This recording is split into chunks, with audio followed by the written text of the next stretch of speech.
ना स्वार्थासाठी ना सत्तेसाठी मी लढेन फक्त जनतेच्या विकासासाठी, सदैव जनतेसाठी, आपल्या लोकांसाठी सदैव कार्यरत, सदैव कार्यतत्पर जनसेवक निरंजन बोद्धूर, प्रभाग क्रमांक 13। धन्यवाद अध्यक्ष महोदय, मला पुरवणी मागणीवरती बोलण्याची आपण या ठिकाणी संधी दिली।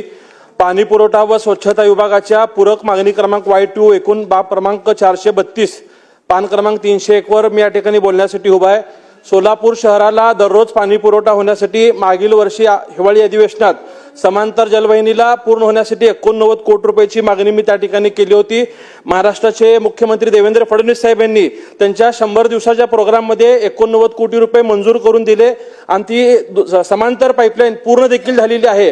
परंतु पाईपलाईन पूर्ण झाल्यानंतर एक बाब अशी लक्षात आली की शहराला रोज पाणी पुरवठा करणं अद्याप शक्य नाहीये। फक्त जे पाणी नदीवाटी येत होतं ते पाणी आता पाईपलाईन वाटी येत आहे। काही भागाला 3 दिवस आड तर काही भागाला 5 दिवस आड पाणी पुरवठा होत आहे। ही बाब मुख्यमंत्र्यांच्या निदर्शनास आणून दिल्यानंतर 7 मार्चला त्यांनी सोलापूरच्या समतोल पाणी पुरवठ्यासाठी एक बैठक विधिमंडळाच्या वेळेस घेतली होती। त्यास त्यांनी 892 कोटी रुपयाला तत्वता मान्यता दिली होती। आज त्या 892 कोटी रुपयाच्या पाणी पुरवठा योजनेतनं सोलापूर शहराला नवीन 23 टाक्या बांधणे गरजेचे आहेत।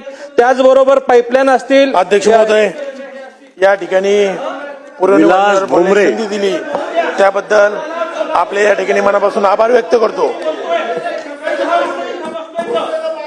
बोला। 12 लाख सोलापूरकरांच्या पाण्याच्या प्रश्नासाठी बोलायला उभारलोय। सकाळी 10 वाजता आलोय। या ठिकाणी सोलापूर शहराची ही पाईपलाईनची कामं प्राधान्याने होणं गरजेचं आहे। स्वतः मुख्यमंत्री या ठिकाणी सकारात्मक आहेत।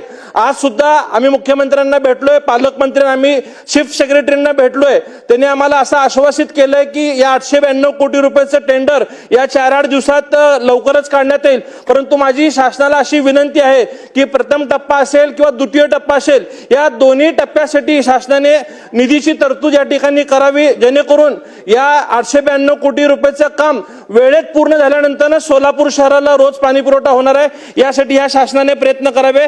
त्याचबरोबर नगर विकास विभागाच्या बाब क्रमांक 101 मध्ये मी या ठिकाणी मागणी करताय। सोलापूरचे ग्रामदैवत शिवोगी सिद्धरामेश्वरांचे जे अतिप्राचीन मंदिर आहे हे अमृतसरच्या धर्तीवरती तलावाच्या मधोभागी आहे।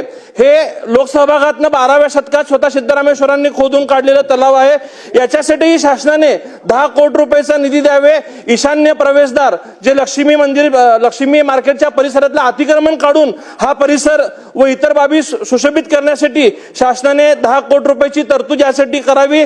व महाराष्ट्र व देशातला जो धार्मिक भक्त सोलापुरात अक्कलकोट, पंढरपूर, तुळजापूरच्या दर्शनासाठी येतो त्यांना सिद्धरामेश्वर मंदिराचा प्रसार होऊन अमृतसरच्या धर्तीवरती या मंदिराचा विकास होण्यासाठी मी मागणी या माध्यमातून सरकारला करतो। आणि आपण या ठिकाणी मला बोलण्याची संधी दिली। धन्यवाद।